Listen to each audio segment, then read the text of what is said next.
لاہور کے بعد ہم خبر آپ کو آگاہ کرتے چلیں سرگودا سے، جہاں صدر یونین آف جرنلسٹ دستور سرگودا جی حسنین شاہ کی رہائش گاہ پر پاکستان کی 79ویں یوم آزادی کی ایک پروقار تقریب منعقد ہوئی۔ مزید جانتے ہیں عمر خان کی اس رپورٹ میں۔ صدر یونین آف جرنلسٹ دستور سرگودا جی حسنین شاہ کی رہائش گاہ پر پاکستان کی 79ویں یوم آزادی کی ایک پروقار تقریب کا انعقاد کیا گیا، جس میں یونین کے ممبران نے بھرپور شرکت کی۔ تقریب کا آغاز تلاوت کلام پاک سے ہوا، جبکہ شرکاء نے وطن عزیز کی سلامتی، ترقی، خوشحالی اور استحکام کے لیے خصوصی دعائیں کی۔ تقریب کے دوران پاکستان کی آزادی کی سالگرہ کا کیک بھی کاٹا گیا۔ اس موقع پر شرکاء نے پاکستان زندہ باد کے نعرے لگائے اور ملک سے اپنی محبت وابستگی کا اظہار کیا۔ صدر یونین آف جرنلسٹ دستور جی حسنین شاہ نے اپنے خطاب میں کہا کہ 14 اگست ہمیں اپنے بزرگوں کی لازوال قربانیوں کی یاد دلاتا ہے۔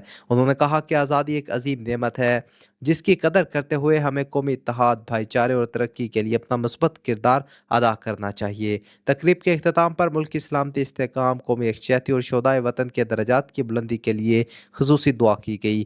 تقریب میں محمد شفیق طاہر، صدر سیف خان، رانا طاہر مسعود، راؤ حسن محمود ٹھڈی، طاہر بخاری، شاہ نواز جالب، حنیف ضیاء، طارق ایم اوان، ملک اعجاز، رانا اکبر علی، ندیم شاکر، شاکر علی چشتی، رانا قاسم علی سمیت یونین آف جرنلسٹ دستور کے دیگر ممبران نے بھرپور شرکت کی۔ عمر خان، بگ نیوز، سرگودا۔